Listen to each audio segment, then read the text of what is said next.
I'd like to call the Monday, October 7th Common Council meeting to order. We will begin with the Pledge of Allegiance. George Callis, lead us, please. I pledge allegiance to the flag of the United States of America and to the republic for which it stands, one nation, under God, indivisible, with liberty and justice for all. And thank you to all you brave citizens that are here tonight for the longest meeting of the year, so we do appreciate that support. They have to stay the whole time, right? Correct. Roll call. Clerk Treasurer Parthun. Councilwoman Konechny. Present. Councilman Buchanan. Present. Councilwoman West. Here. Councilman Frankie. Here. Councilwoman Huffman. Present. Councilwoman Ficus. Councilman Galloway. Here. All present. Approval of minutes. Do I have a motion? So moved. Second. Motion and a second. Discussion? All in favor? Aye. Opposed? Motion passes. Petitions and comments of citizens here and online. We will begin, and again, when you get here or come to the front, please state your name and address. No personal attacks. Please keep it to 3 minutes. And if you're more than one person is here to talk about the same issue, please do not be repetitive. Tim Stabos.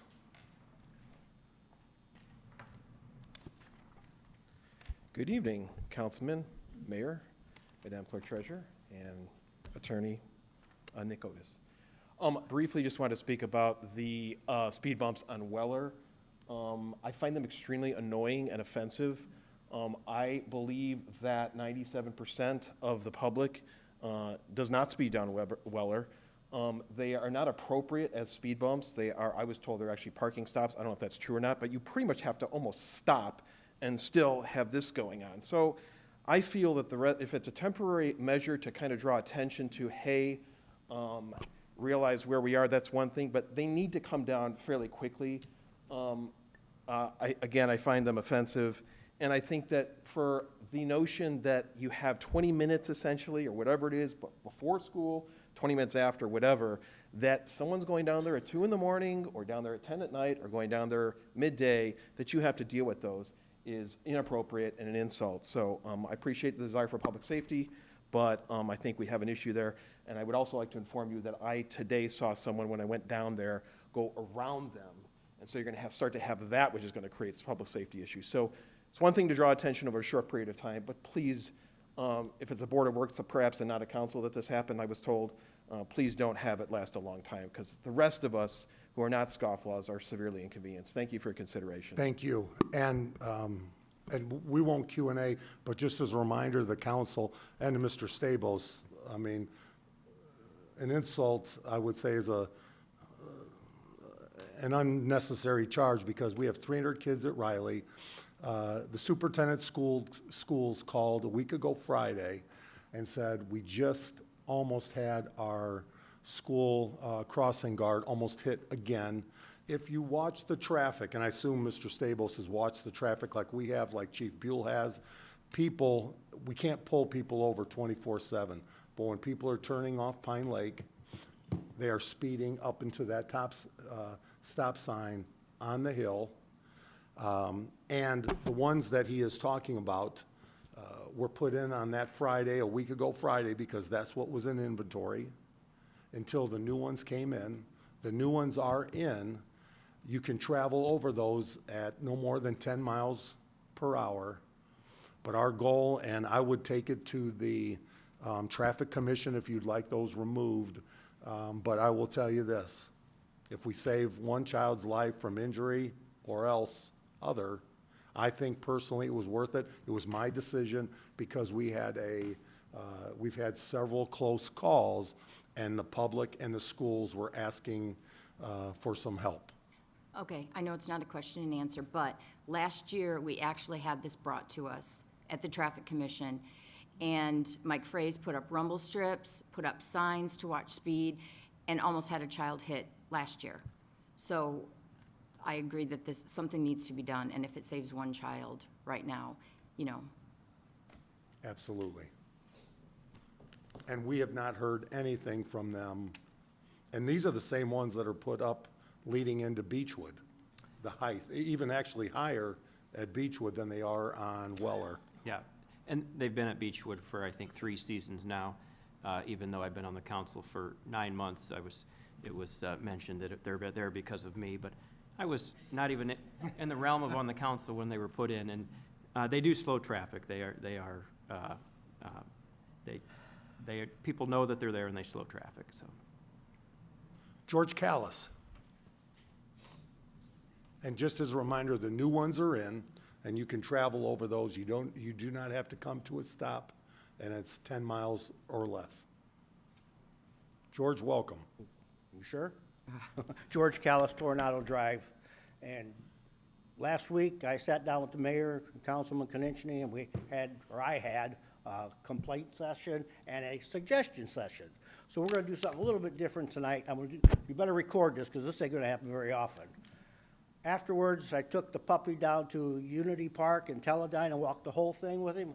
I didn't really think it was a good idea, but once I got there, I want to compliment everybody, Mr. Schreiber, the park department, everybody else. You could eat off the sidewalk. I was afraid of the goose junk, but there was zero, absolutely nothing. The place was immaculate. You could eat off the concrete. So that's all. Now, make sure you write that down, because that was a compliment for a change, okay? That's all I want to say. And George, Not if you long- remember from last week, the term spotless, that's our goal, so thank you. Okay, I'll go along with that.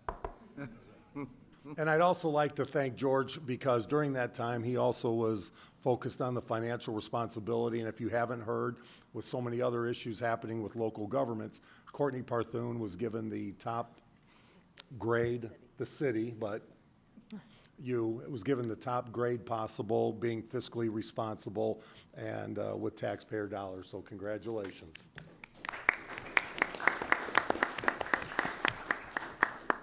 Jordan Hanks, welcome. Hello, good evening. My name is Jordan Hanks. I live on Mustang Drive here in the city of LaPorte. I am actually coming to you to appeal the change of section 16.08B of the zoning code. It states that a recreational vehicle may not be parked on a front driveway in the city of LaPorte for more than 2 days in a 30-day period. Interestingly enough, when I was going through the city codes, I found a municipal code, section 66-34, that also states that a trailer cannot be parked in any location within the city for a period exceeding 48 hours, except in a trailer camp. I'm appealing for that code to follow the zoning code after the change.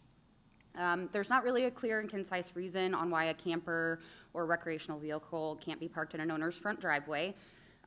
Given that the rest of the code is followed, I read the rest of it. The rest of it makes sense. It can't impede on any public sidewalks. It can't impede on any roadways, things like that. It can't be a fire hazard. But my proposal is to add that the trailer is also not in a state of disrepair, so that people aren't like trying to repair campers in their driveway and say, oh, but the zoning code says that I can have it there. The zoning code says you can't do major repairs in your driveway. It says you can do it in your garages. And that the trailer be licensed and plated with the DMV. I feel like that's an important addition. So officially, my appeal to 16.08-B be changed to the following. A recreational vehicle may be parked in an owner's front driveway, granted that the recreational vehicle is owned by the resident, is not in a state of disrepair, and the recreational vehicle be legally plated with the DMV. Just so I'm clear, you're stating that you want it to be allowed to be parked in the front drive? Correct. Okay. Currently, I believe the code says that it can be parked on the side yard. However, I also received a violation from code enforcement over last summer saying that it couldn't be parked on my grass, even though it was in my side yard. So we moved it to the driveway and thought that would fix the problem. Honestly, I don't want it parked in my driveway. I want my driveway back. We have plans to put in a side drive, but that's not the point. The point is that I feel that the citizens of LaPorte have the right to park their camper in their driveway, given that all of these other rules are followed. What I would ask with the council's approval is if you could share the paperwork with the language you'd like added, and I can give that to our code and director, Jeff Batchelor, and he can work with the council, because I know you'll have some that won't agree with this, so we'd want to take it through the process. Yeah, Is absolutely. that fair? Yeah. And thank you for working within the process of government. That's what it's all about. Yeah, absolutely. Thank you. And do you mind introducing your husband who has served our country? We want to thank him for his service. This is my husband, Levi Hanks. He served 12 years active duty Marine Corps. He's actually active Guard Reserve for the Indiana National Guard. I am an EMT and a critical care transport nurse for Lutheran EMS out of Kosciuszko County, doing my ride time for my paramedic class here in LaPorte County with LaPorte County EMS. So we just bought our house in LaPorte 2 years ago, I believe, and I love it here. I mean, we bought in LaPorte because I remember my dad has worked at New York Blower for 30 years, and we would always come have lunch with Dad in the summertime, and that's what I wanted to give my kids is cookie cutter American pie family. Thank you both for your service. Thank you. Let's end this on a positive, exciting note. Charity. Please come forward, state your name and address for the record. Hi, everybody. Charity from the Hotspot Cafe, 602 Lincoln Way, downtown LaPorte, and the LaPorte Small Business Coalition. I am here tonight to remind everybody about Spooktacular. Yay! We are so excited. This is going to be so cool. The Straw Maze is back. So, okay, it's Saturday. Too many things to talk about. Saturday, October 12th, trick or treat starts from 3 o'clock to 5 o'clock. The Hay Maze is back. It is from 3 to 9. When trick or treating is over, there's a costume contest over in La Stitch in front of the band. So we have pets, kids, kids under 8, kids 9 to 17, over 18, pets, group themed, all costume contests in front of the band at 5 o'clock, judging at 5:30, at 6 o'clock. April from Go Aerial Fitness will be performing her version of Cirque de LaPorte. She'll be twirling fire. Yes, very cool. She'll be doing 2 shows, one at 6 o'clock and one at 7 o'clock, where she'll be twirling fire. Mind you, the Hay Maze will be going on. We have free pet microchipping there. We'll have vendors there. We have food trucks and artisan vendors. Hilltop Bar will be there with adult beverages. Jim Post will be performing from 5 to 7, and Rockwood will be performing from 7 to 9. Cornhole contest sign-ups start at 3 o'clock, bags fly at 3:30. Is that everything, food truck vendors? We do need volunteers to set up the hay maze. The hay is being delivered by Kessler Farms at 3 o'clock on Friday, and we need muscle to move those straw bales around. It's technically straw, not haze. Hay maze just sounds better, doesn't it? But it's technically straw. So we'll need muscle to move that straw around. So we're very excited. We have 38 small businesses so far participating in the trick-or-treating, and we have about 18 vendors that will be there with the food and the microchipping and all that kind of stuff. So a lot of cool stuff. We're just getting started. Next year, even better than this year. Charity, thank you so much. You do so much for our downtown and the care. So, and just so I'm clear, what time does it begin? Trick-or-treating and everything kicks off at 3 o'clock. So trick-or-treating from 3 to 5. The maps will be on the Spooktacular LaPorte Facebook page, so you can see all of the small businesses that will be doing the trick-or-treating. I mean, other businesses are welcome to put their, go outside and hand out candy, but these are the 38 that have actually confirmed and said we will be there, we will be doing it, so. And hopefully. Yes. 65 and partly cloudy, so that's perfect, actually, because we got a couple of, Patty from the Pink Sheep is doing some balloon arches, and she said that's perfect weather for the balloon arches, so very cool. We're very Well, and excited. I know it won't be ready by the 12th, but we're working with NDOT, and maybe by Halloween, we'll have some new news that'll change things, and people sometimes don't like change, but to slow traffic down on Lincoln Way. Very cool. And the mural will be done before the Spooktacular, so that will be cool. I'm being told it's going to be done by Tuesday, so we're very excited about the mural. What a great, bright, shiny piece to our downtown, so we're very excited about that, too. Thank you. Standing committee reports, or is there anything online? Nothing online. Council, head, Tim Frankie. Redevelopment Commission met Wednesday, September 24th. It was a short and sweet meeting. Retha Riley was cut a check for some of the work on Truesdale and the Clear Lake Loop project. And amendment was made to the real estate agreement for Noah's Arcade, not a big deal, just minutia. And Brian Chalik, the Development Commission President, was granted authorization to close upon upcoming real estate agreements. On a bright side, although I feel like the news is already out there, but $2.5 million grant was received from the Economic Development Administration for the Thomas Rose Infrastructure Project. And Craig Phillips, city planner, was granted permission to sign all the paperwork regarding that grant. But nice work, Craig. Craig, will you stand up, because that was tremendous.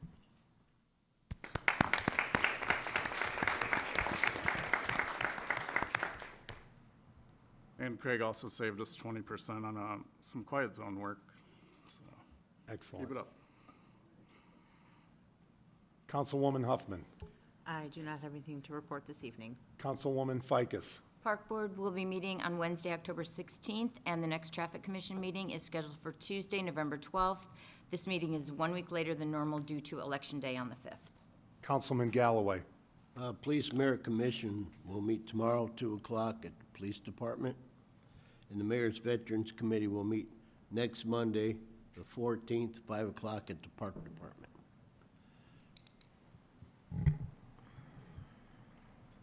Councilwoman West. On Friday, October 4th, the LaPorte County Library held a celebration to introduce artist Alex Allen and her work on the side of the Public Exchange Building. The library, along with the Lebesnick Center, and because of a generous grant through the Health Foundation of LaPorte, this mural was made possible for everyone to enjoy. Thanks to a generous grant from the UEA, we will be enjoying yet another mural on the side of the Nutramas building, which will be completed this week, and that's really exciting. So hopefully you guys have seen that. The UEA now has possession of the parking lot on the corner of State and Monroe Street, so we're all looking forward to seeing what the UEA and the city will do with this area moving forward. A community enhancement grant was granted through the UEA to the city to help cover expenses associated with our downtown Christmas activities. And the next UEA meeting will be Wednesday, October 16th at 4 p.m. in the City Hall chambers. On behalf of the Fire Merit Commission, the performance ratings and advisory forms have been distributed. Proposed edits and changes will be put into writing and sent back to our city attorney in regards to rules and procedures and lateral transfers. And our next Fire Merit Commission meeting will be November 6th at 6 p.m. at Fire Station Number 1 on 18th Street. And the next Plan Commission meeting will be tomorrow at 6 p.m. here in City Chambers. And the next Bid Board meeting will be on October 15th at 5 p.m. in City Hall chambers. Councilman Buchanan. Nothing to report. Councilwoman Konechny. Nothing to report this evening. Thank you. Councilwoman Konechny. Your Honor, Second and final reading. sorry. I'd like to introduce an ordinance for the second time read by title only. Second. Motion and a second. Discussion. All in favor? Aye. Aye. Opposed? Councilwoman Konechny. An ordinance of the Common Council of the City of LaPorte, Indiana, appropriating the proceeds of bonds of the City of LaPorte Redevelopment Authority, including investment earnings thereon and related matters. End of title. Bert Cook, do you mind coming forward and speaking to this? Good evening, Mayor. Good evening to the council. I don't really have it. I know we've got a long agenda. I don't really have a lot to share other than, another action. We've taken numerous actions over the last couple months to dealing with the bond proceeds, and this is another step in that process. I'm happy to answer questions if you have them. Thank you. Motion to approve. Can we have a public hearing, please? Correct. But we do have a motion to approve. Second. I have a second. So we will now open this to a public hearing. If anybody from the public would like to speak on this matter, we welcome anybody from the public that would like to speak on this. It has been advertised. Affidavit of publication in the LaPorte Herald-Dispatch on September 18, 2024. Anybody from the public that would like to speak on this, the hearing is open. Seeing none, we'll now close the public hearing. I do have a motion and a second. Further discussion? All in favor? Aye. Opposed? motion passes. Councilwoman West. Your Honor, I move to read an ordinance for the second time by title only. Second. Motion and a second, discussion? All in favor? Aye. Opposed? Councilwoman West. An ordinance for appropriations and tax rates. Courtney Parthune. We went over it in detail at the last meeting, so if anyone has any questions from council or the public, I'm happy to answer them. Questions? Comments? I do have a motion. I do have a second. All in favor? Aye. Opposed? Motion passes. Council President Frankie. Your Honor, move to read sorry, I missed my spot, ordinance for the second and final time by title only. Second. I have a motion, second, discussion. All in favor? Aye. Opposed? Council President Frankie. An ordinance for appropriations and tax rates for the 2025 redevelopment commission budget. Courtney Parthune. Same answer. If anyone has any questions, I'm happy to answer them. This is the governmental process from state statute. Motion to approve. Second. Motion and a second, discussion. All in favor? Aye. Opposed? Motion passes. Councilwoman Konechny. Your Honor, I'd like to read an ordinance for the second time by title only. Second. Motion and a second, discussion. All in favor? Aye. Opposed? Councilwoman Konechny. An ordinance for appropriations and tax rates for 2025, the LaPorte Municipal Airport Authority. Do I have a motion? Second. Discussion, I know Ed Volk is here, Jim Sharon is here. Comments? Except that we're gonna go to a 6,000-foot landing strip. Discussion from council. All in favor? Aye. Opposed? Motion passes.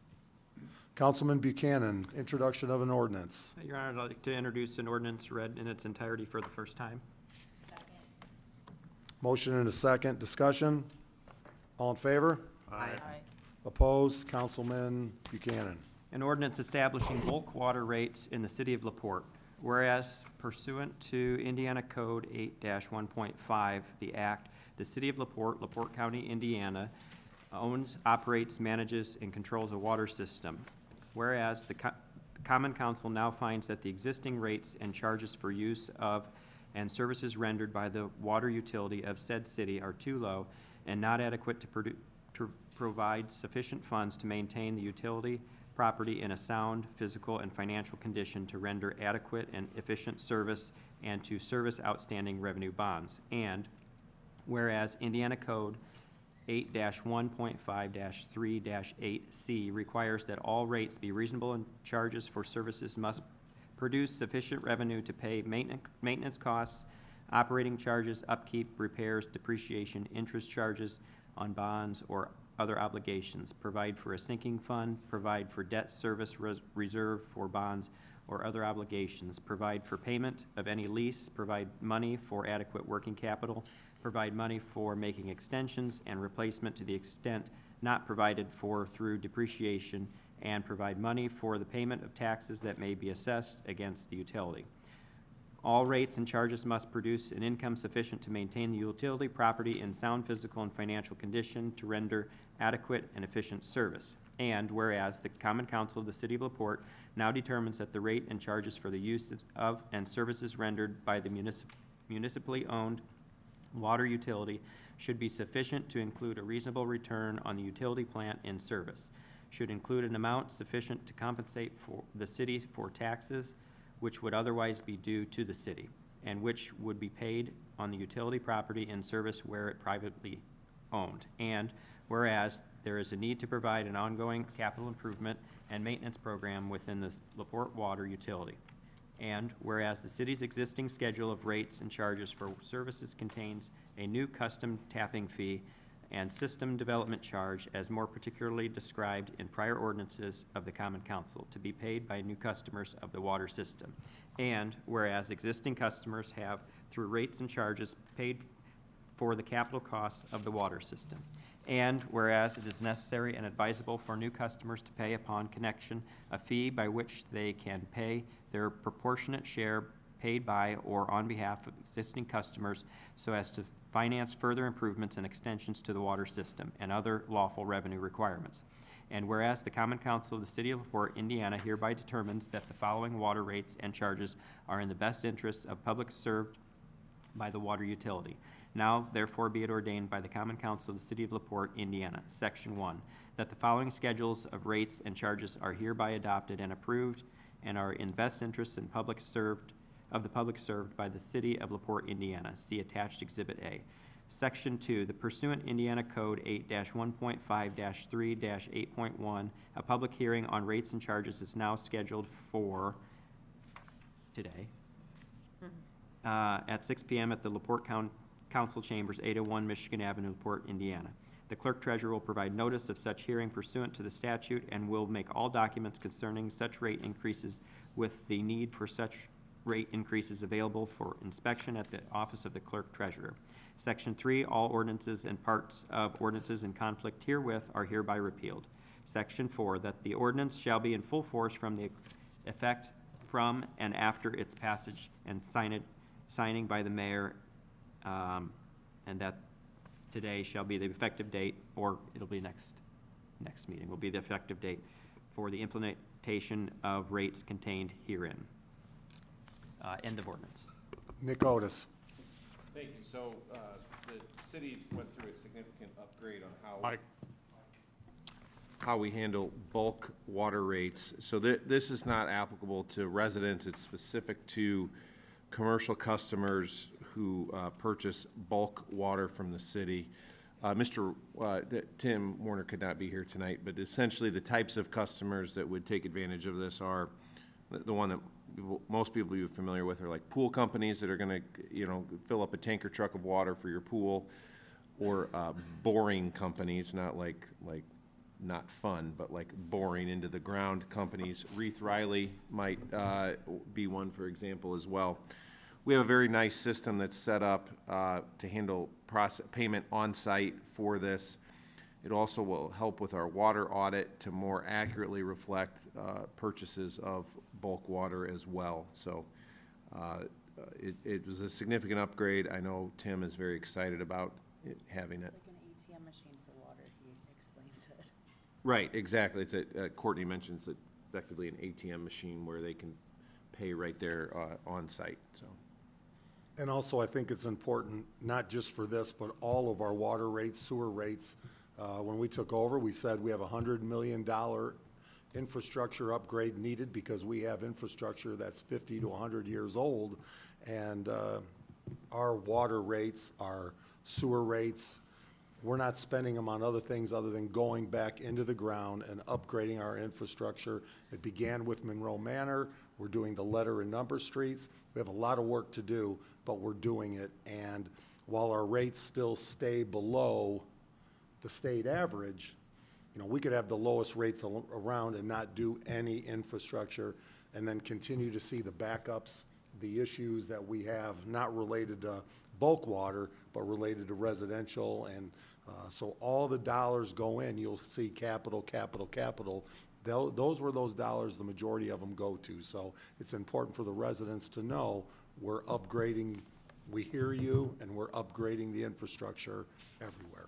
Yeah, and I don't know if Craig would be involved. Craig's had a lot of success with grants, and I don't know if he'd be involved with grants for our utility systems, but one of the things, I didn't really appreciate this till I became the city attorney. If our rates are too low, we won't get grants, right, or special financing. Like, you have to have rates commensurate with the cost of providing the services. So this makes a lot of sense. The water department is requesting that this be established. Do I have a motion? Ordinance, no? Oh, I'm sorry, it is You do have to have a public initial, hearing on right, this. Yep. correct. So we do not need a motion. I will now open up for a public hearing. Anybody from the public that would like to speak on this? Is there anybody from the public? I do have the affidavit of publication for the LaPorte Herald Dispatch that this was published on September 11th, 2024. Anybody from the public? Hearing none, I'll now close the public hearing. Any comments from council? I just want to reiterate again that this is for bulk customers, not residential. You know, we've all seen our water bill, and they've slightly increased over the years, but this ordinance pertains only to the commercial bulk customers. Correct. And not just the customers filling up trucks, right? I mean, that is it. It's not even just for. Just the bulk. Correct, right. Other comments? Hearing none, we'll now move this to its second reading on October 21st. Council President Frankie. Your Honor, I move to read an ordinance in its entirety for the first time. Second. Motion and a second. Discussion? All in favor? Aye. Opposed? Council President Frankie. An ordinance establishing rates for parcel owners in the 39 North Conservancy District that were not annexed in 2024, and thereby amending ordinance 16-2023 regarding a schedule of service charges for municipal refuse and garbage collection, and amending ordinance 28-2020 regarding user charges and rates and capital cost charges and system development charges for sewage service, and amending ordinance 26-2020, establishing an initial rate for city sewer services for the purpose of stormwater management, and amending ordinance 27-2020, establishing water rates and system development charges. On March 11th, 2024, the City of LaPorte annexed a portion of the 39 North Conservancy District into the City of LaPorte. On September 27th, 2024, the City of LaPorte purchased the utility assets of the 39 North Conservancy District for $2 million. The City of LaPorte is paying $2 million through the use of utility credits directly to the property owners in the 39 North Conservancy District. A portion of the 39 North property owners located on the northern end of the 39 North Conservancy District have not been annexed at this time. In order to uniformly apply the utility credits, the City of LaPorte intends to charge the 39 North property owners currently outside the city limits the same rate as property located inside the corporate city boundaries. The Common Council of the City of LaPorte, Indiana declares the following. Section 1, the following parcel IDs located in the 39 North Conservancy District that remain outside the city limits shall be considered customers billed as inside the corporate city boundaries.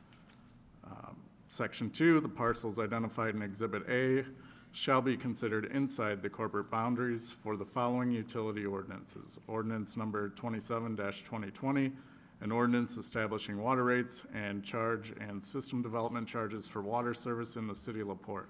Ordinance 26-2020, an ordinance establishing an initial rate for city sewer services for the purpose of stormwater management. Ordinance 28-2020, an ordinance establishing user charges and rates and capital cost charges and system development charges for sewage service. Section 3, the parcels identified in Exhibit A shall be eligible for municipal refuse and garbage collection to the extent their class of parcels eligible pursuant to Ordinance 16-2023, an ordinance to modify the schedule of service charges for municipal refuse and garbage collection.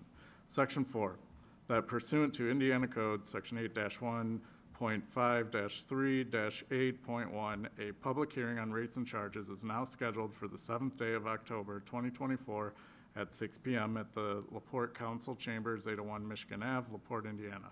The clerk treasurer will provide notice of such hearing pursuant to statute and will make all documents concerning such rate increases with the need for such rate increases available for inspection at the office of the clerk treasurer. That this ordinance shall be in full force and effect from and after its passage and signing by the mayor, and that the date, 2 weeks from now, probably, whenever it's passed, shall be effective date for the implementation of rates contained herein. Great job, thank you. Nick Otis.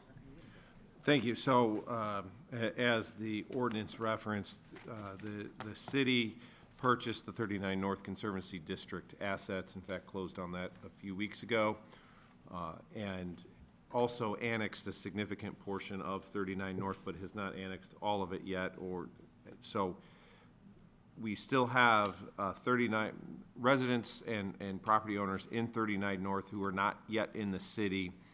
But since the city has purchased their assets and established credits, I think from the utility billing perspective, it is more efficient to treat them as inside city residents and not charge them the additional 15% that is charged to your typical outside resident. So this is making an exception for what a couple of you who've been on the council for a long time, how we've treated individuals outside the city limits. But this has been a long negotiation. I think both the mayor's also supportive of treating them the same as the rest of the residents inside the city now.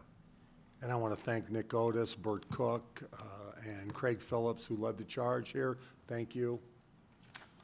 Thank you, Bert. And also want to welcome Paul Skiat as a city resident from 39 North and all his hard work that he was involved with during the process, so thank you. I think too, if this is not done, and I'm not trying to put it on court, it'll be very difficult for the utility billing department to implement if you have certain people on an outside rate and certain people on an inside rate. Is that? It creates more rate tables that are just not necessary as they're going to be moving in, Right. in the direction of inside the city anyway. And the city's intent, and I don't think I'm disclosing any surprise, that the intent is to begin the process of annexation for the northern portion of it relatively soon. So probably before the end of the year. With that, I will open this up for public hearing. It has been advertised. It has been advertised in the Herald Dispatch, an entire page that I have here, on September 27th, 2024. I will now open this discussion up to the public. Is there anybody from the public? Mr. Skiat, please come forward, state your name and address for the record. Good evening. I am Paul Skiat, 3196 North Briarleaf Court. Tom, one of the things I'm not sure about is, does the 39 North Conservancy Board continue to exist now? They will continue to exist. They cannot tax, they have no taxing authority. Okay. They have some remaining assets to the extent they need them. The reason for that, I think, was that the board felt that in the event that the city doesn't do something that they promised as a part of the contract, that they would be the entity to hold the city responsible. Correct. So, also, any residents that live out there would also have a similar right. They just felt like they're a little more organized to handle that. Well, what I wanted to want to clarify, Nick, is that, sometimes once you get these commissions in place and they have that taxing authority, it's kind of hard to make them go away. Well, that was one of the things that I think the city team was pretty adamant about, was that we don't have a problem with you sticking around, but you're not going to have another tax layer. And they were accepting of that, because they do have, I don't want to comment on their exact amount of assets, but they have a sufficient amount of assets on hand to do what they need to do without any additional taxes. So one of the questions that I will have going forward is, and I've been kind of pseudo-named as a liaison between the board of directors of the HOA there and. You're talking about for the condos at Briarleaf? I'm talking about Yeah. the villas of Right. Briarleaf, right? Yeah. What I need to do at some point quickly is to show them what a water bill is gonna look like. Because this concept of the credits, this concept of billing, everybody wants to know, okay, when's it gonna be and what is it gonna look like? And I think the easiest thing that I can do is just show everybody what a water bill looks Sure. like. Eman Fokianos is our office manager in utility billing, and he is happy to help in any way possible. I can get your contact information, and I can get you guys in touch with him. It's more of a what-if game. Okay. Because what you've got out there, you've got people that have 20 to 25 years of shoveling money into this conservancy, and they're breathing a sigh of relief. And I think we could give them a nice little Christmas present if we could show them what a water Sure, bill would yeah, look like. Sure, absolutely. Okay. Yep. Thank you, Paul. And thank you I'm for sorry, all did your you work. say when the first one? The service goes from the 15th to the 15th, so September 15th to October 15th, and it's billable on October 28th. is the first bill. And we are setting everything up currently. We're gonna do a test audit run on it, actually probably this week. And so we'll be up and running and, I'd like to see what that looks like Sure. before we do that. sure, yep. So we don't have a trash. Absolutely. Thank you, sir. Anybody else from the public that would like to speak? Anybody from the public? Hearing none, we'll now close the public hearing, and we'll move this to the second reading on October 21st. Councilwoman Huffman. Thank you, Mayor. I move to introduce a resolution read for the first and only time in its entirety. Second. Motion and a second. Discussion? All in favor? Aye. Opposed? Councilwoman Huffman. Thank you. A resolution amending Resolution Number R-18-2022 and R-12-2022, identifying the City of LaPorte's plan to use American Rescue Plan funds. Whereas the City of LaPorte Common Council passed Ordinance 13-2021, which created to accept funding through the American Rescue Plan Act, herein ARP. And whereas Ordinance 13-2021 provides the City of LaPorte, by and through the mayor and the common council, shall develop a plan that will provide specific details for the use of the ARP funds. And whereas the City of LaPorte, by and through the mayor and the common council, have developed the following plan for use for ARP funds. Now there be it resolved as follows. Section 1, that ARP funds shall be used for the following transformational City of LaPorte projects: affordable workforce housing development and workforce housing incentives in the amount of $185,000. Civic auditorium venue upgrades, including roof, HVAC, updated seating, and marquee sign in the amount of $6,001,635. Truesdale Avenue and Clear Lake Loop improvements in the amount of $2 million. City of LaPorte Parks Department maintenance equipment in the amount of $849,998.77. Emergency response team equipment and training in the amount of $84,321.34. Winterfest Ice Rink in the amount of $58,015.07. 2022 police and fire salary increase, including Medicare, $711,445.07. Residential housing development incentive and expenses for infrastructure development, specifically sewer, water, and stormwater utilities, includes Whispering Meadows Residential Development, $200,000 SDC, and Park Street Housing Development for $212,080.75. Total in the amount of $412,080.75. Land Local Tracks Project in the amount of $1 million. Infrastructure Bella Largo Project in the amount of $134,000. Improvements on buildings in the amount of $40,000. Section 2, that the use of ARP funds as identified above is in compliance with the appropriate legal uses for the ARP funds. Section 4, that the clerk treasurer of the City of LaPorte be and is hereby authorized to take all action necessary to effect the above expenditures. End of resolution. Your Honor, I will be abstaining from this Okay. vote. Your Honor, I'd like to make a comment on this. Now, this money could only be spent in certain ways. Correct. It just wasn't a pile to go do what you want. That was the federal laws. And where many local units use the money for lost revenue, the majority of it, we have put it out to whether it's affordable housing, whether it's improving the civic auditorium. As you can see, many of these areas, it didn't come, we took our hit due to COVID. We lost funds.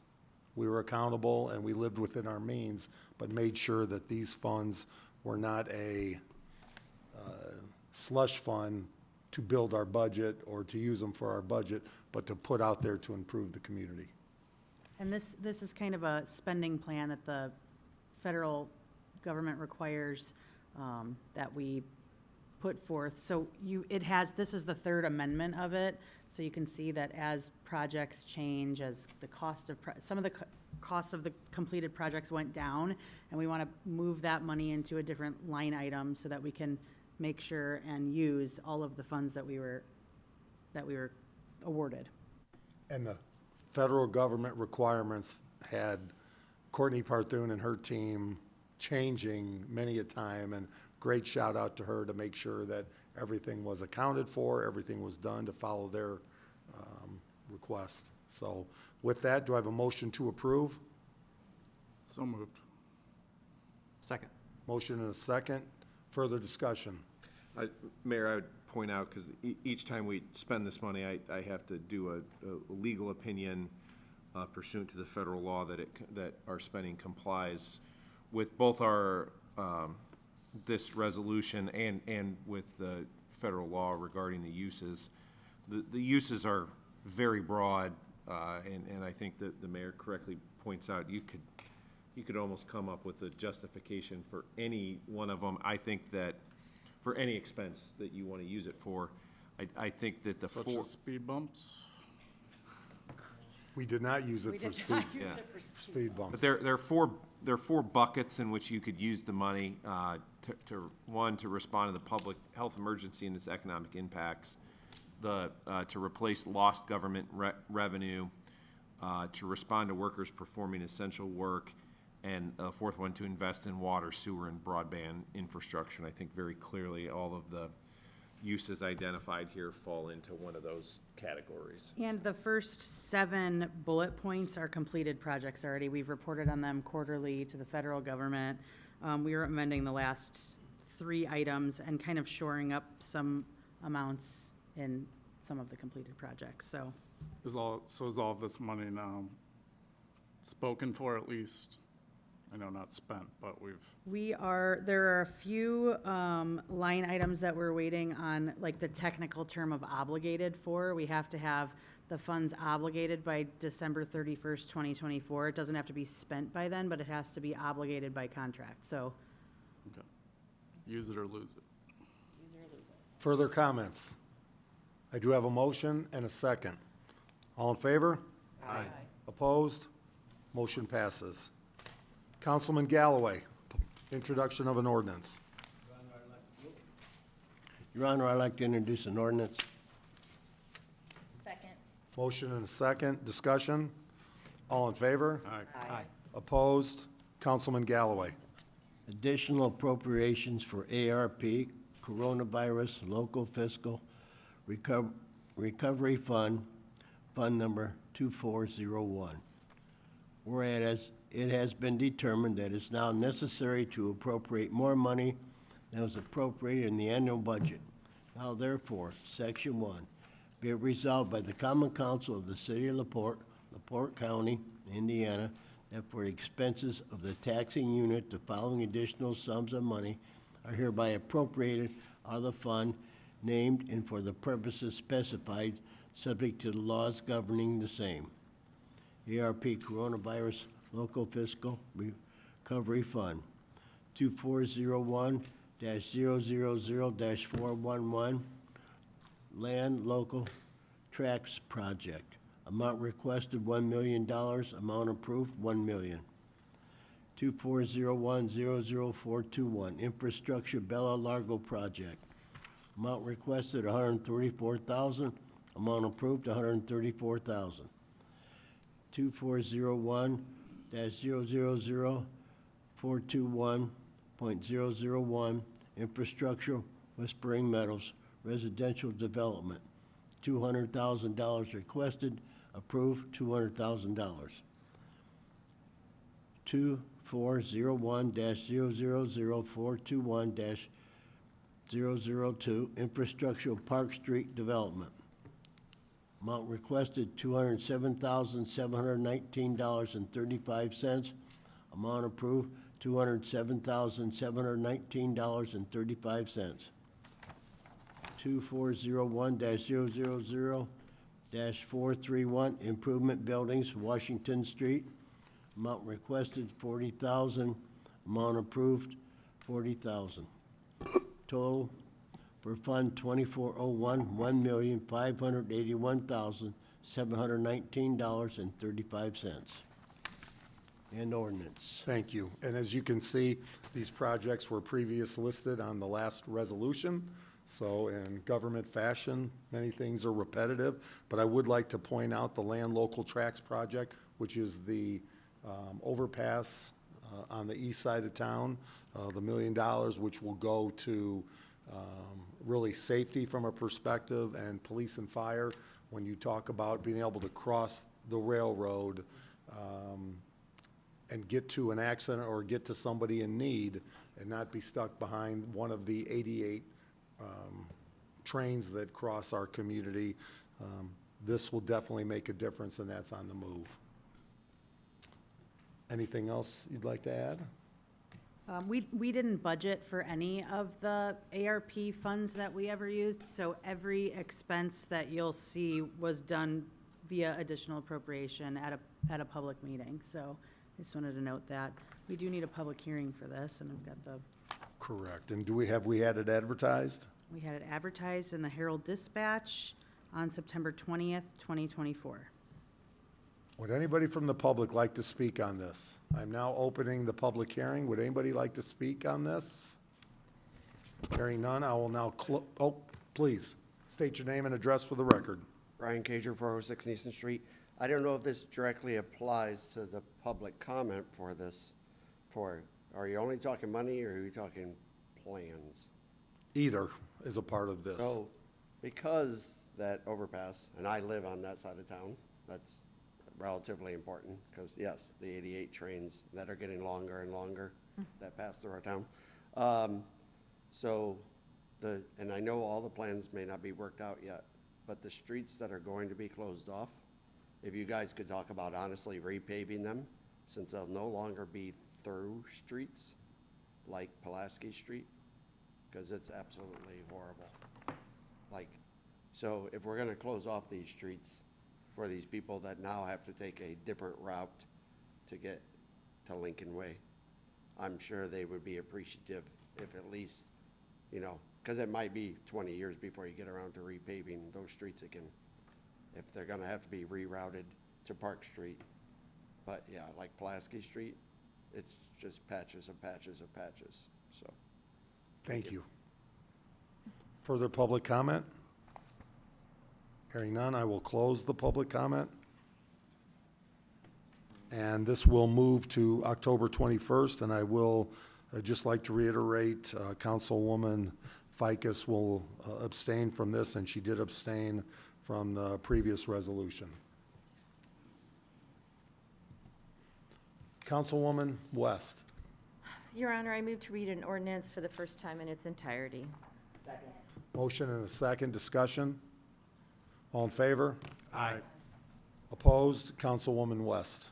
An ordinance of the Common Council of the City of LaPorte, Indiana, appropriating the proceeds of bonds of the City of LaPorte Redevelopment Authority, including investment earnings thereon and related matters, fire training facility.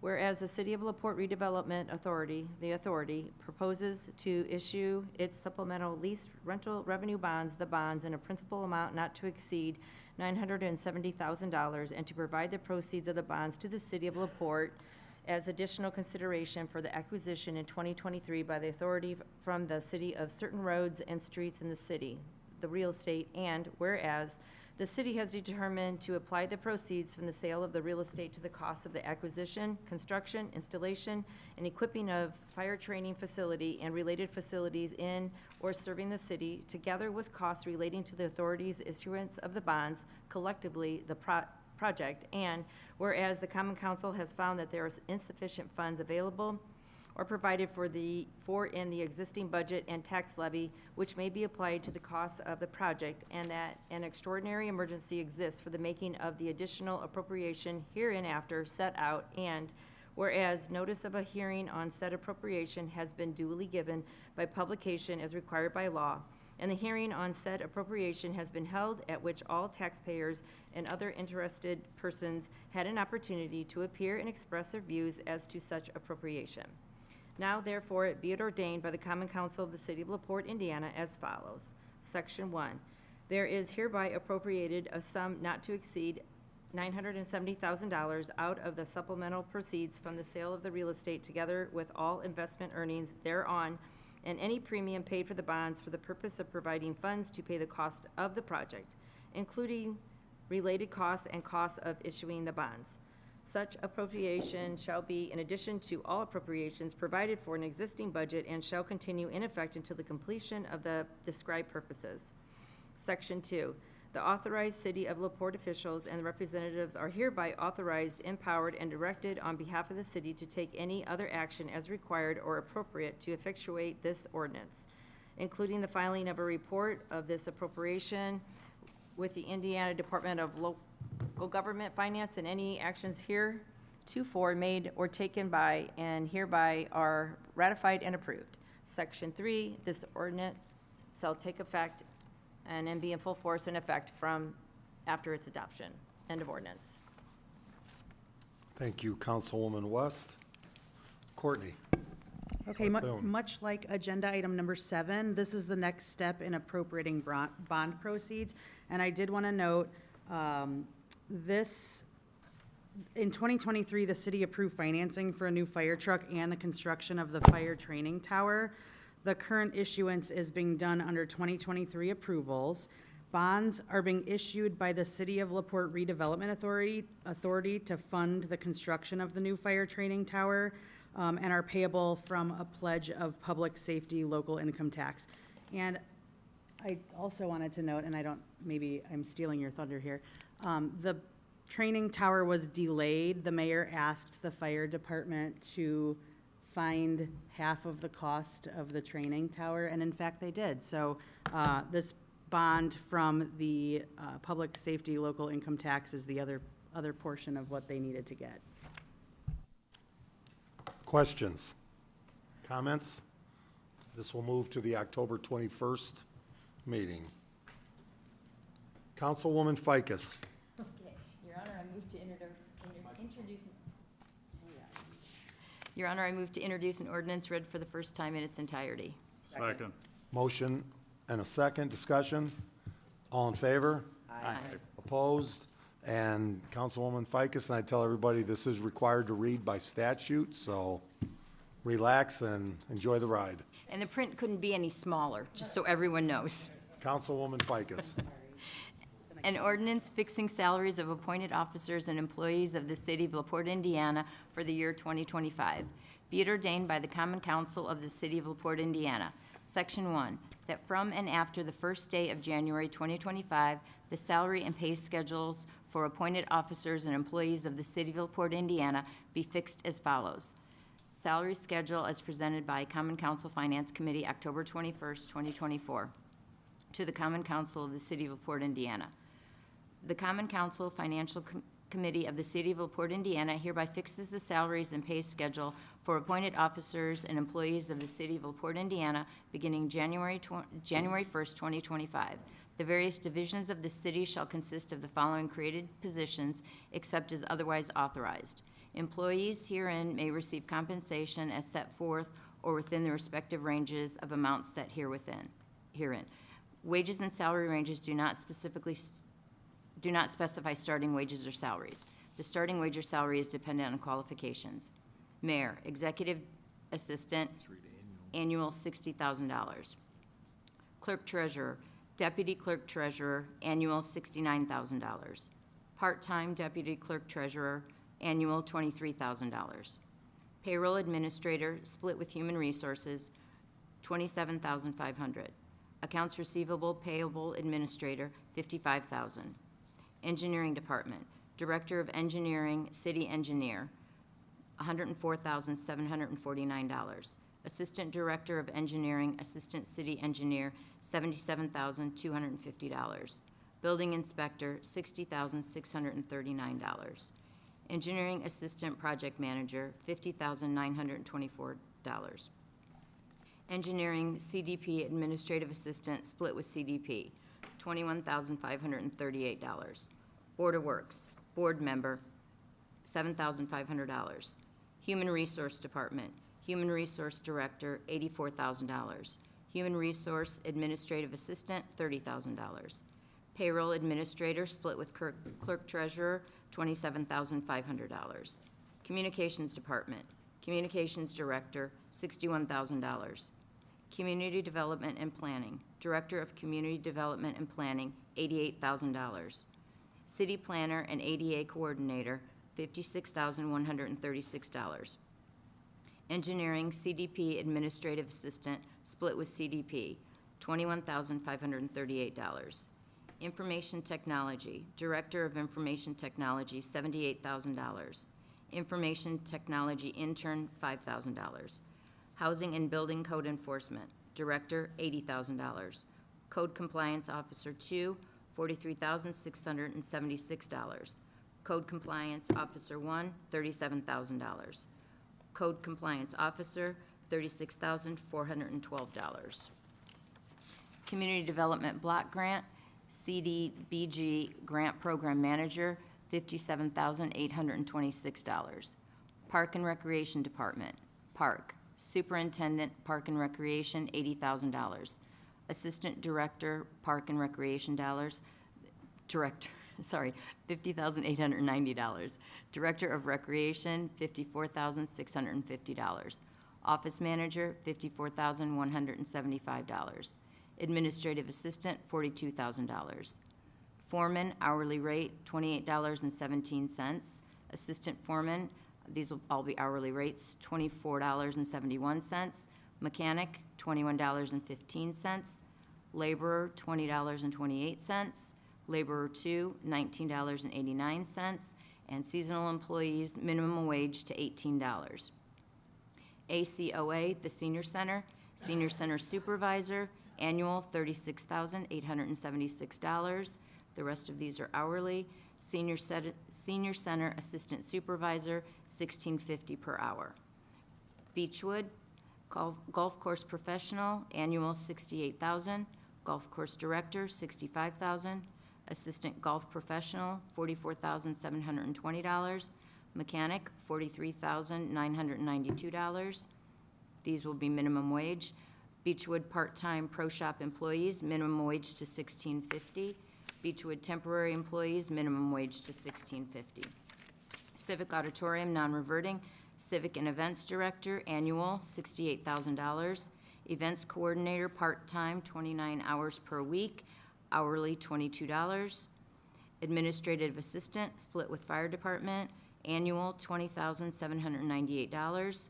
Civic and events foreman, 40 hours per week, hourly $22.42. Civic and events laborer, 40 hours per week, 2 positions, hourly $20.28. Part-time employees, minimum wage to $16.50. Part-time maintenance, minimum wage to $16.50. Motor vehicle highway street superintendent, $80,000 annually. Assistant superintendent, $27.85 hourly. Part-time administrative assistant, 14 hours per week, $20 hourly. Crew leader, $27.11.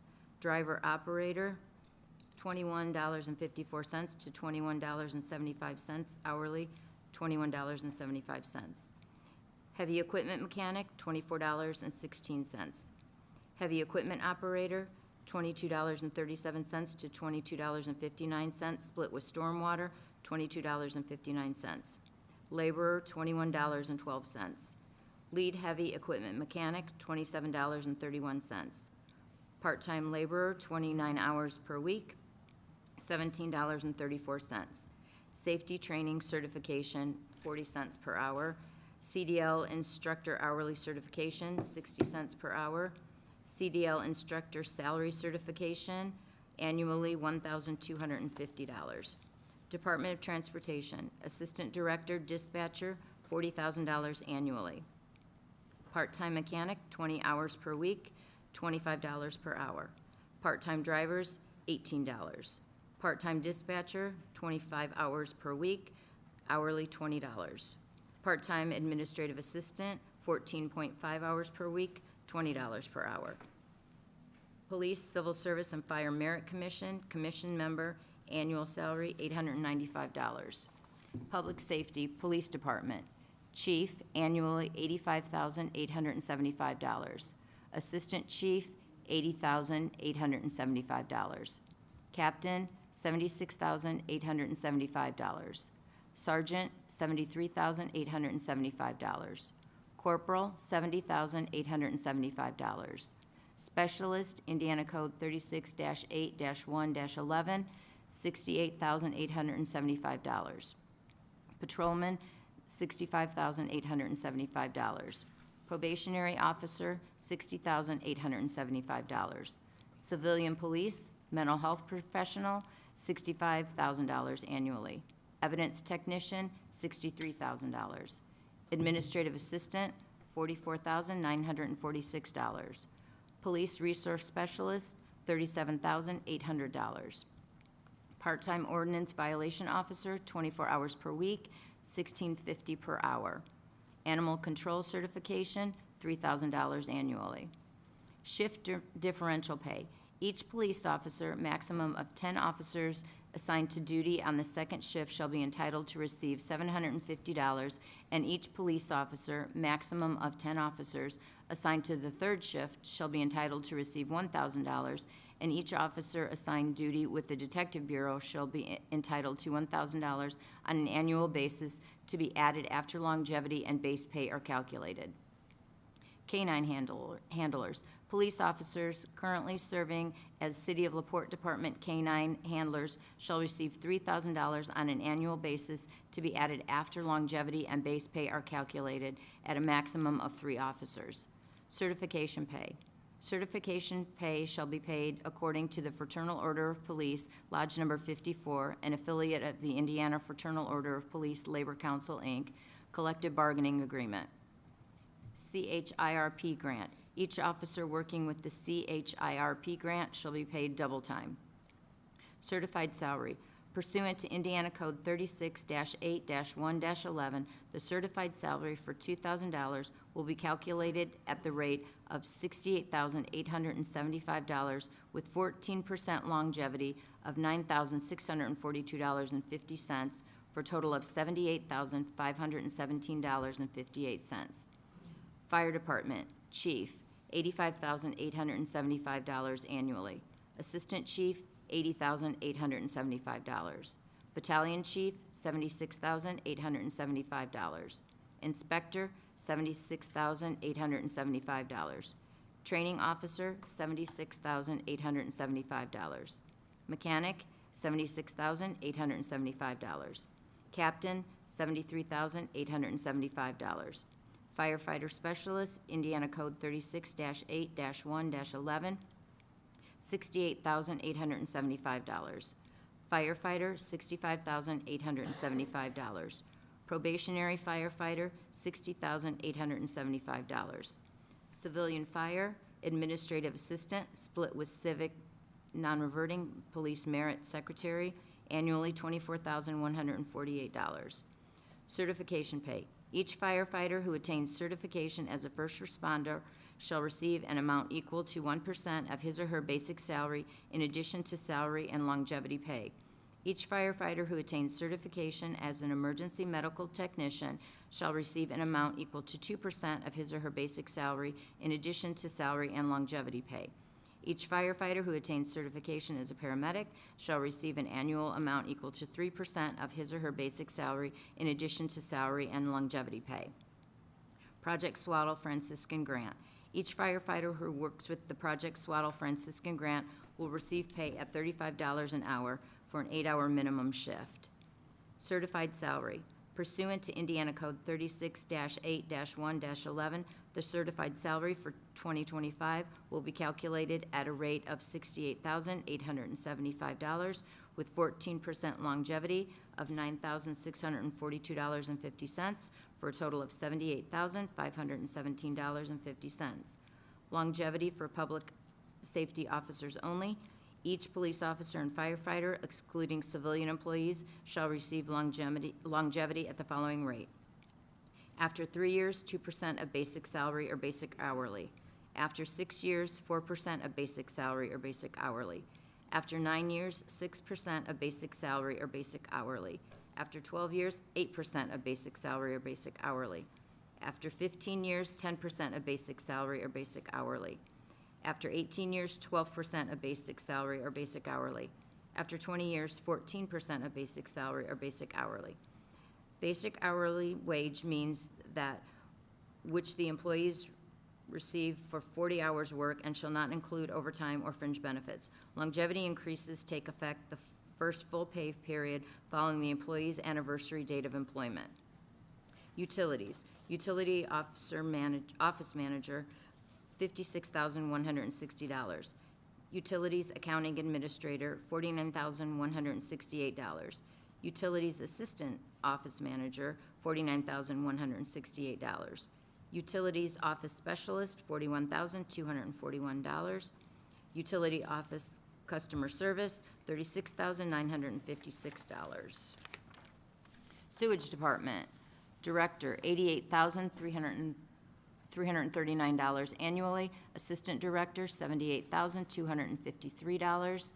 Operations office administrator, $44,946 annually. Chemist, $33.20 per hour. Assistant chemist, $29.32 per hour. Collection system supervisor, $33.20. WWTP wastewater treatment plant supervisor, $33.20. WWTP operator level 3, $25.21. WWTP operator level 2.2, $24.16. WWTP operator level 2, $22.58. WWTP operator level 1, $21.01. Collection system operator level 3.2, $28.41. Collection system operator level 3, $25.21. Collection system operator level 2, $22.58. Heavy equipment operator, $22.59. Part-time WWTP operator level 1, $18.52 per hour. Stormwater department, MS4 coordinator, $64,272. GIS coordinator, $64,272. Licensed operator certification. Wastewater department personnel in possession of a current and valid Indiana Department of Environmental Management municipal wastewater certification license or a valid collection system license through Association of Boards certification will be eligible for an additional 35 cents per hour increase in base pay for each applicable license grade held up to the maximum of 4 grades, $1.40 per hour. For salaried personnel, certification compensation will be based upon a 2,080-hour work year. Stormwater department personnel in possession of a current and valid certified professional in municipal stormwater management or Board of Public Works and Safety approved equivalent accreditation will be eligible for an additional $1.40 per hour. Wastewater and stormwater certifications are not interchangeable. Water Department Director, $85,000 annually. Operations Office Manager, $49,168 annually. Water Quality Supervisor, hourly, $30.54. Water Distribution System Operator Level 1, $21.01. Water Distribution System Operator Level 2, $22.58. Water Distribution System Operator Level 3, $25.21. Water Distribution System Operator Level 3.2, $28.41. Water Distribution System Supervisor, $33.20.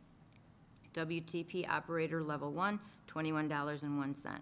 WTP Operator Level 2, $22.58. WTP Operator Level 3, $25.21. WTP Operator Level 3.2, $28.41. WTP Supervisor, $33.20. Water Facility Maintenance Supervisor, $27.42. Water Meter and Backflow Operator, Level 1, $21.01. Water Meter and Backflow Operator Level 2, $22.58. Water Meter and Backflow Operator Level 3, $25.21. Water Meter and Backflow Operator Level 3.1, $27.54. Water Meter and Backflow Supervisor, $30.54. Water treatment plant laborer, $18.02. Licensed operator certification. Water system operators with a current and valid IDEM, DSL, and/or WT3 certification shall receive an additional 70 cents per hour pay for each applicable license up to a maximum of 2 grades, $1.40 per hour. For salaried personnel, the incentive shall be based upon a 2,080-hour work year. Section 1, the rates shown as wages and salaries for the position as listed are maximum rates and may be less as determined appropriate. Section 2, department heads, at their option, may give compensatory time off in lieu of overtime pay, but not to exceed 80 hours, except for police and fire, which may not exceed 360 hours.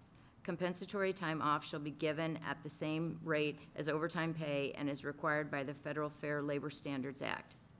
Section 3, part-time pay for fire department and police department officer personnel shall not exceed $25 per hour. Section 4, all other part-time personnel of all departments, including the police and fire departments not serving as officer personnel, shall not exceed $16.50 per hour. Section 5, police and fire fitness program. The Fraternal Order of Police, LaPorte Lodge Number 54, an affiliate of the Indiana Fraternal Order of Police Labor Council, Inc., and the LaPorte Professional Firefighters Association, Inc., an affiliate of the International Association of Firefighters, Local Number 363, shall be entitled to fitness program funding per their respective collective bargaining agreements. Section 3, this ordinance shall be in full force and effect from and after its passage and approval by the mayor. End of it. How a veteran drew the short end of the stick. I did. But that is an introduction, and one thing I'd like to say is we have a great team that would have and can have many options out in the marketplace, and they love LaPorte. We're fortunate, and it's really a great team that are looking out for our residents. I just want to say thank you. As we've said since day one, we're trying to bring rates up to be competitive while still being responsible with our to our residents with the financial aspect. But questions, comments? Yeah, I've got a question. Courtney, the shore up column, Yeah, so we have biweekly pay, and to get to that annual number, there is a small amount of money sometimes needed to make it an even dollar amount. So on the first payroll, generally, we add some extra, whatever our calculation turns out to be. okay. Can you also send us a comparison to this year? Yes, I also wanted to note that Andrea Smith worked really, really, really, really hard this year and worked with all of the department heads. We had a salary compensation study done, I think at the end of last year, early this year, and she's worked really hard to classify all of these jobs, make sure we're in all of these job titles are in a job description and have a range from, the low end to the high end. So she put a lot of blood, sweat, and tears into this with all the department heads, and they did a lot of work on this as well. So yes, I can get you last year's salary ordinance. Because the process is we challenge the department heads. We all allow them to decide what they think is best for their department, comparable to other communities, comparable to the work effort. And so these aren't across-the-board raises, and these are also caps. So you won't see people automatically going to these numbers. Some may not. Some may take time to get there, but it's based on performance. We're really getting close to just doing based on performance versus those annual governmental increases, and I think it's paying off. And the police and fire are in the second year of their 3-year CBA increase. So those, Wait, this is year one. no, 2024 was year one, 2025, and then 2026. So this is 2020, You mean we the are in new- 2024, so Well, this is the yes. first year, yes. But Okay. we're working in 2 different years here. So 2025 is the second phase of their CBA as well. Further comments? Got a Great job, Carol. Thank you. point of order, Mayor. Council Galloway. I'm going to the bathroom. I don't know how long you guys gonna sit here, but I gotta go. Okay, we're going to take a 2-minute break, but before that, we will move this to October 21st. I'm sure there will be a line, Roger, so hurry.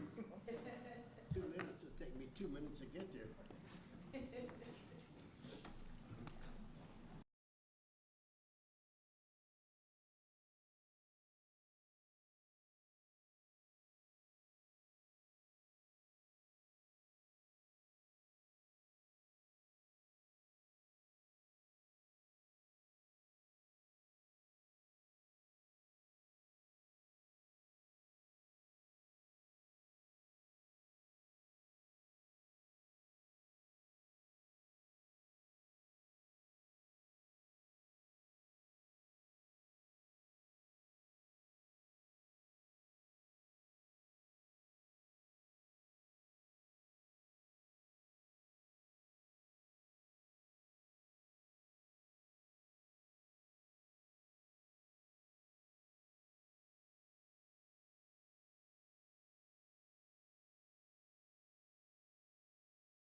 I'd like to call the meeting back to order. Ms. West? She's, I know.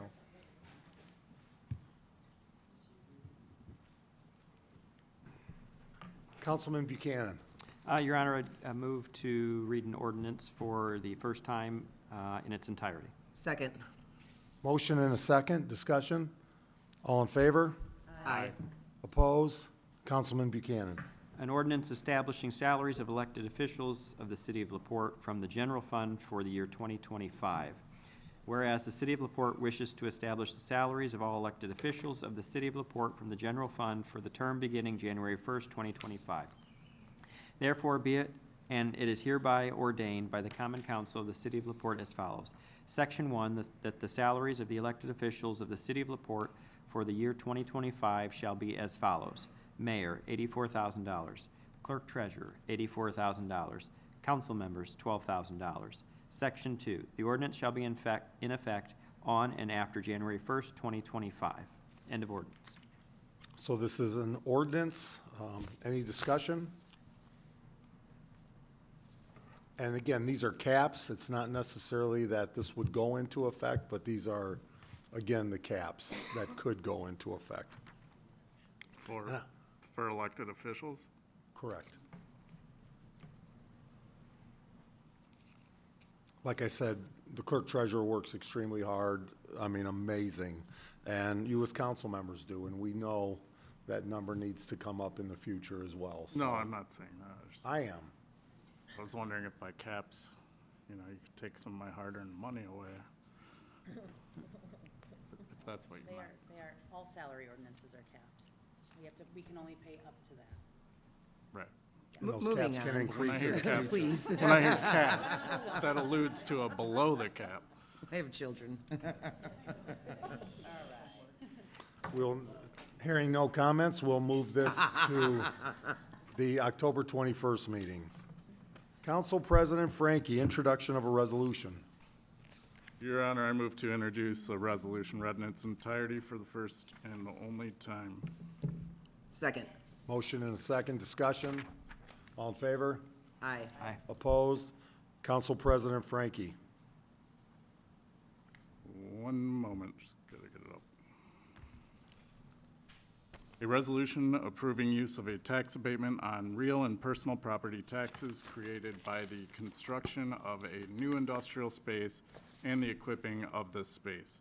Whereas B&B Manufacturing Incorporated, hereby B&B Manufacturing, has requested of the Common Council of the City of LaPorte approval to use a tax abatement on real and personal property taxes created by a building expansion and equipment purchases at their facility located at 712 North Vale Road, LaPorte, Indiana 46350.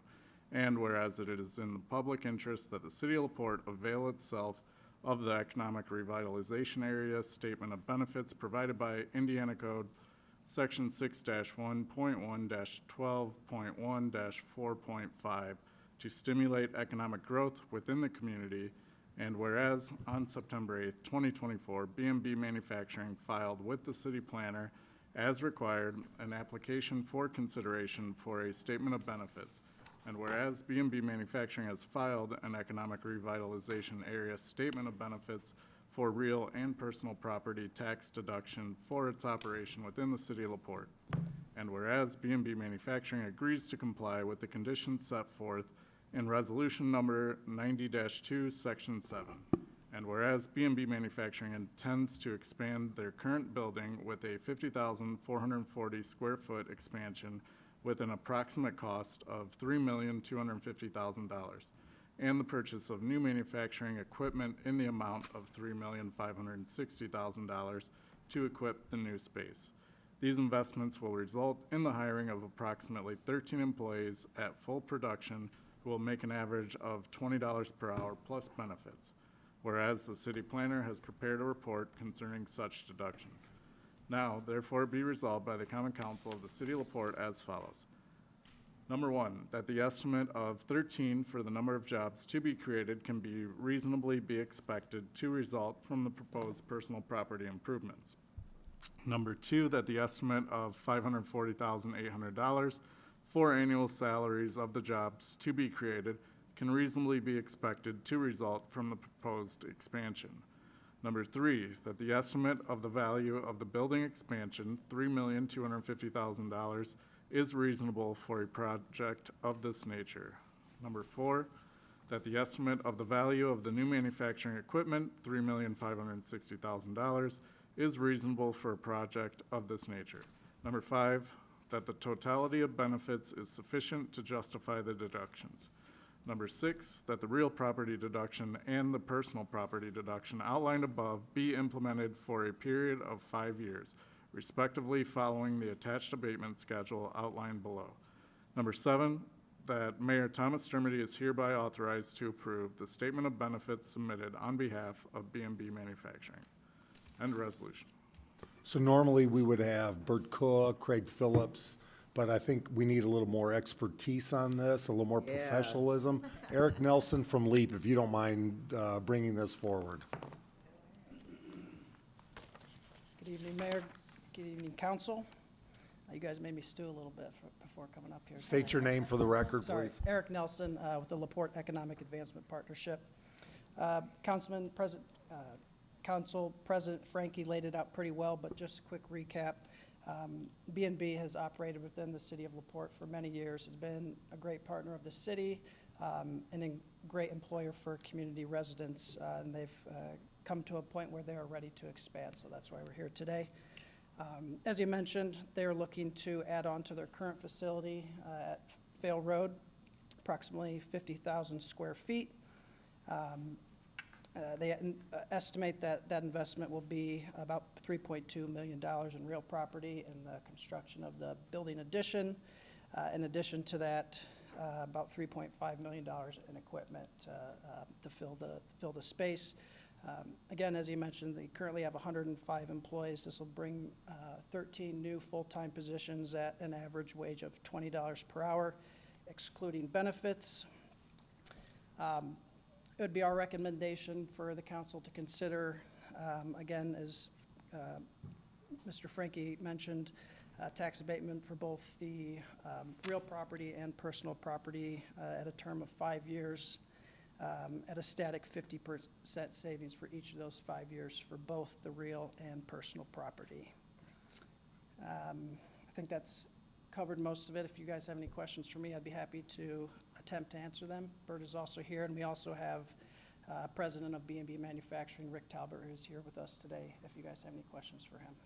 Questions for Mr. Nelson? When do they intend to start construction? As soon as possible, if I understand correctly. It's out for proposal. Rick, if you don't mind coming forward, and thank you for your investment in the city of LaPorte. Yeah, thank you. Good afternoon. I'm Rick Talbert, president of B&B Manufacturing.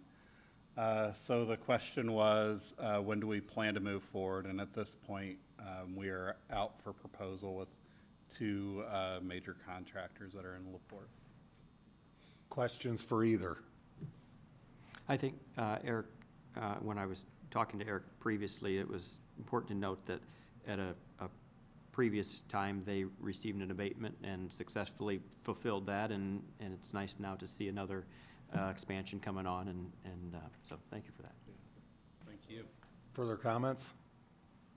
Rick, thank you very much. Mr. Nelson, great job. Thank you. Do I have a motion to approve? So moved. I do have a motion. I do have a second. Further discussion? All in favor? Aye. Opposed? Motion passes. Councilwoman Huffman. Thank you, Mr. Mayor. I'm going to defer to Mr. Craig Phillips, if he wouldn't mind coming up to the podium and giving us a little synopsis of what is going on with the tax abatement compliance forms in regards to Patrick Industries. Thank you, Councilwoman Huffman. So, as you're aware, we've had a couple of opportunities to come before the council this year to correct some things with regard to tax abatements. There have been some shifting of things around. We recently had a meeting with the consultant that works with the county on tax abatements and deductions and things like that. Went over all of our tax abatements, all the ones that we had submitted back in May. As you're aware, we go through this process back in May of every year. And there was one that had been first submitted to the county, then sent to us after well after our deadline for even approving at the council level those forms. But the county has basically prepared and taken all the steps necessary to approve this abatement for this year. It is the first time they are submitting the compliance forms since the abatement was approved in 2021. So it's a new process for them. Sometimes it gets a little bit confusing because some forms get sent to the city and some forms get sent to the county. Dan Bowditch is the consultant that we're working with on this, that we had a meeting with. He recommended that we, basically since the county has all the steps necessary to process this abatement request, that the city take it upon itself to approve this request. There's no other corrective action needed other than you approving the CF1 compliance form this evening. As you can see, and this was the only one that was identified as far as any sort of an error being made in terms of timing or submittal of documents, et cetera. There is one other one possibly coming to you yet this year. it's been an interesting year. But with regard to this one, Patrick Industries, according to their statement of benefits that was submitted in 2021, the estimated annual employment was 30 to 35 employees. Their actual employment for the short period of time that they've actually been in operation is up to 18. So pretty good for a ramp-up period, given the fact that this is the first time they've submitted this paperwork. Estimated salaries are at $26 an hour. Their actual salaries, which I didn't actually work out to hourly, is $477,877. Their original investment, anticipated investment, was $17,700,000, and the actual investment was $17,245,293. So based on all of that, I'm asking for your consideration of approval of this compliance form, the CF1, based on reasonable effort towards meeting the standards, towards meeting the progress needed for the statement of benefits form, since it is their first year and they have shown substantial, effort towards meeting their goals. So it was turned in on time? Was not turned in on time, but the county has said that this is that there is an option for us to approve this. It was submitted after the deadline, but like I said, when Bert and I and Mike met with Mr. Bowditch, the county basically has processed everything because they did receive everything, even the CF1, which is interesting. It should have been signed by us, and I think the county thought it was signed by us, and it wasn't. So we're just trying to get this cleaned up and support a local company that's made a substantial effort towards compliance. So I'm happy to answer any other questions you have at this time. So it was given to the county on time? No, it wasn't submitted to the county on time either. Not for us, not for our aspect of the forms that need to be submitted. Our deadline is April 1st of every year.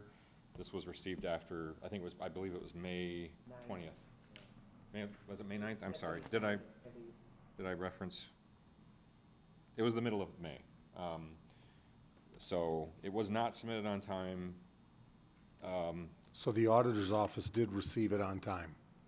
They only received, I suppose they received the form on time. It had not been signed by us. Correct, yes. I'm sorry. So they did receive it? They received it, but it had not been approved by us. So technically, I don't believe they received it properly. It was Mr. Cook, submitted could on you time step- just to the wrong government agency. Right? It requires the council's signature to be Right. fully processed. That was not received by the county by the deadline. So just, if I may add just one thing very briefly, Craig. Craig alluded to it, but I would stress it because I think it becomes very important in this particular discussion.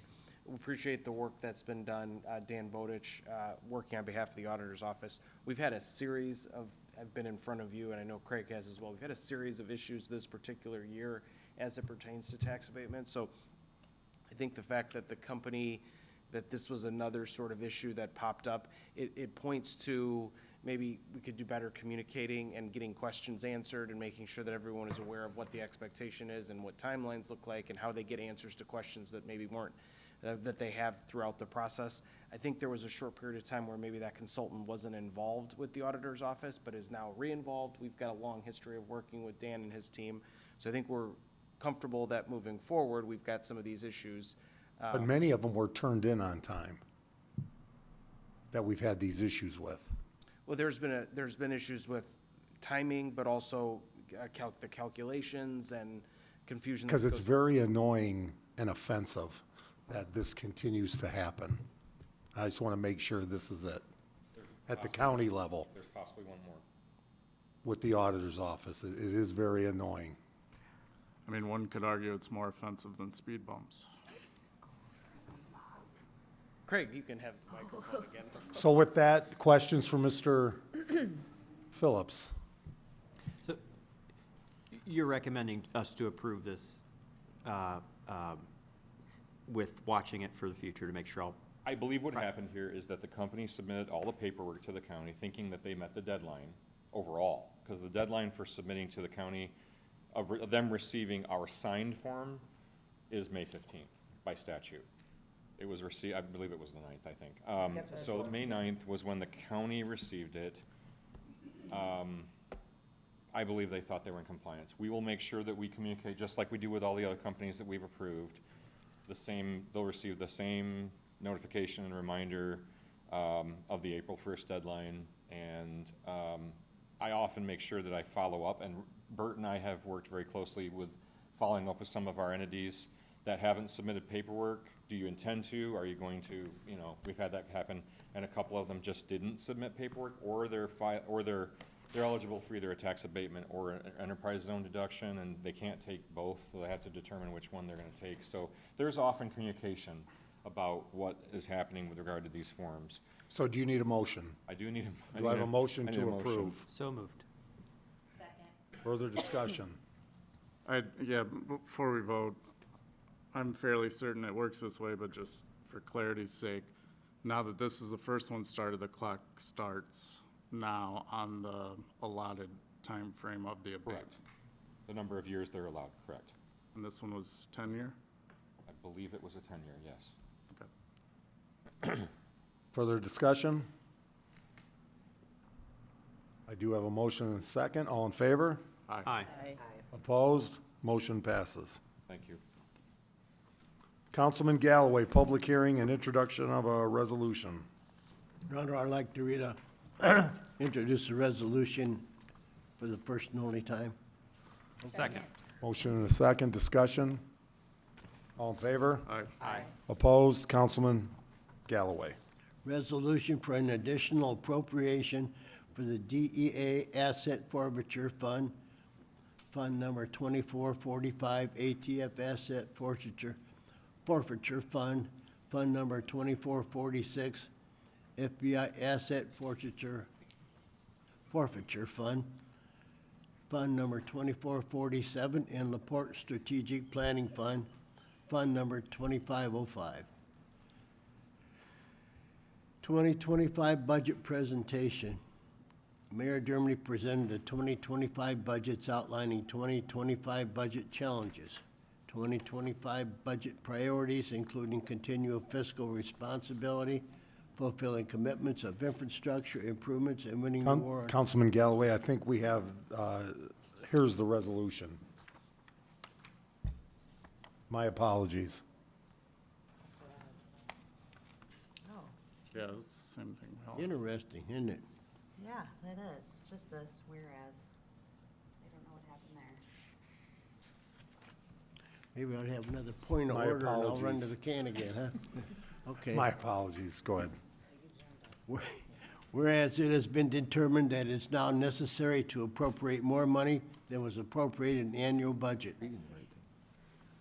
You were reading the right thing, yeah. Yes, my apologies. Okay. Keep going. Section 1, be it resolved by the Common Council of the City of LaPorte, LaPorte County, Indiana, that for the expenses of the taxing unit, the following additional sums of money are hereby appropriated out of the fund named and for the purposes specified, subject to the laws governing the same. DA Asset Forfeiture Fund, 2445-370-451. Amount requested, $50,030.74. Amount approved, $50,030.74. ATF Asset Forfeiture Fund, 2446-370-451. Amount requested, $13,280.26. Amount approved, $13,280.26. FBI Asset Forfeiture Fund, 2447-370-451. Amount requested, $1,689. Amount approved, $1,689. LaPorte Strategic Planning Fund, 2505-028-999. Amount requested, $19,232.38. Amount approved, $19,232.38. Thank you. Chief Buell, please come forward.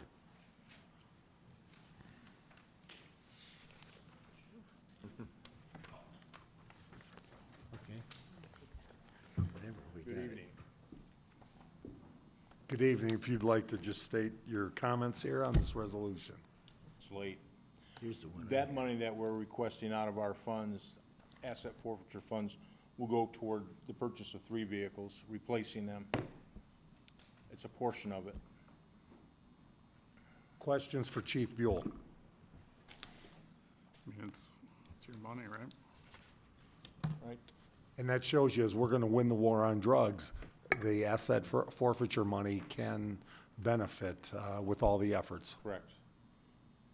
So there's 3 funds here. We're clearing out 2 of them, and then there's a little bit of funds left, I believe, in the DEA Asset Forfeiture Fund. And these are approved, this is an approved use based on the federal guidelines that we've got to follow. And again, these were funds that the police obtained a couple years ago, I believe. Yeah, it's been over a period of time through arrests that have been made. We're going to keep the funds open in case there's more assets that are forfeited. When there's more. Okay, And there will be more. okay. And, yeah, the funds are already created and are available for us to receipt into. We do have to have a public hearing. So with that, questions for Chief Buell? Hearing none, thank you, Chief. Thank you. I will open this up for public hearing. It has been advertised. Advertised in the Herald Dispatch on September 20th, 2024.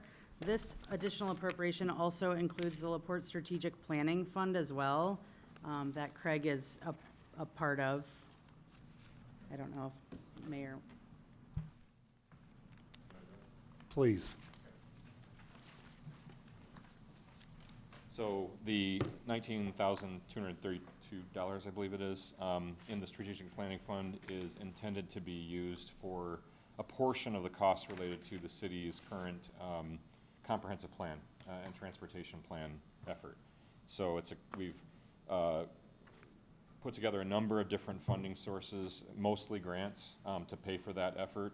This is a portion of the city's match necessary for that project. Thank you.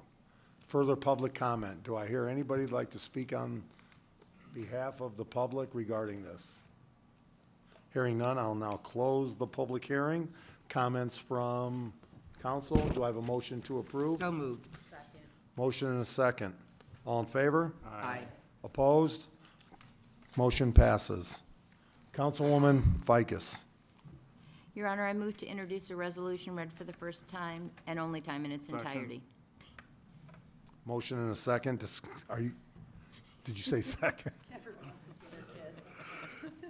Motion and a second. Discussion? All in favor? Aye. Opposed? Councilwoman Ficus. Resolution to transfer funds within the 2024 budgets. Whereas there are additional monies needed in certain line items in the 2024 budgets in order to pay for essential services and obligations. Now therefore be it, and it is hereby resolved by the Common Council of the City of LaPorte, Indiana, that the following transfers be made within the following budgets for the year 2024. General, Police Merit, 1101-071, from 315 Professional Services to 311 Legal Services, $3,000. Board of Works, 1101-077, from 391 Other Services to 341 Workman's Comp Audit, $10,034. From 351, am I reading the wrong one? No, What's the matter? I guess not. I'm Oh. looking at the wrong one. Sorry, my apologies. Nope. Councilwoman Ficus, please continue. From 351 Utility Services to 341 Workers' Comp Audit, $14,434. Code Enforcement, 1101-318, from 221 Operating Supplies to 321 Communications Transportation, $848. From 221 Operating Supplies to 391 Other Services, $200. Police Department, 1101-370, from 221 Office Supplies to 361 Repairs and Maintenance, $1,000. From 241 Other Supplies to 361 Repairs and Maintenance, $2,000. From 315 Professional Services to 361 Repairs and Maintenance, $1,000. From 321 Communication Transportation to 361 Repairs and Maintenance, $10,000. From 331 Printing Advertising to 361 Repairs and Maintenance, $2,000. End of resolution. This is a resolution can pass this evening. Motion to approve. Second. Motion and a second. Do I have council questions?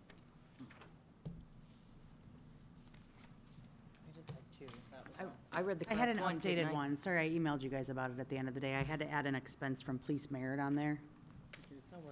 So is everything correct? Everything is correct. Okay. I do have a motion and a second. Further discussion? All in favor? Aye. Opposed? Motion passes. Other business. I would like to just, before you do, we received a message from WM Waste Management. Today, or this week, is fall cleanup, and they did have a truck breakdown on one side of Jefferson, Lawrence, and Rumley. Those areas were not picked up on the one side and will be picked up. Today would have been their day to do it. And today would have been their day, and so they will be picked up first thing tomorrow morning, and that again is one side of Jefferson, Lawrence, and Rumley. It's also great to see sidewalks continue to be done. They were over by St. John's School this past week and will continue to do that. And thank you for all the residents that stayed here throughout this process. And last thing, the downtown businesses, charity, all the groups, please come down and support Spooktacular this weekend. It's usually a packed house, and enjoy the festivities. Bring your grandchildren or just come as adults, and bring your kids. It should be a great time. So with that, do I have a motion? Motion to adjourn. Second. Motion and a second. All in favor? Aye. Opposed? We are adjourned.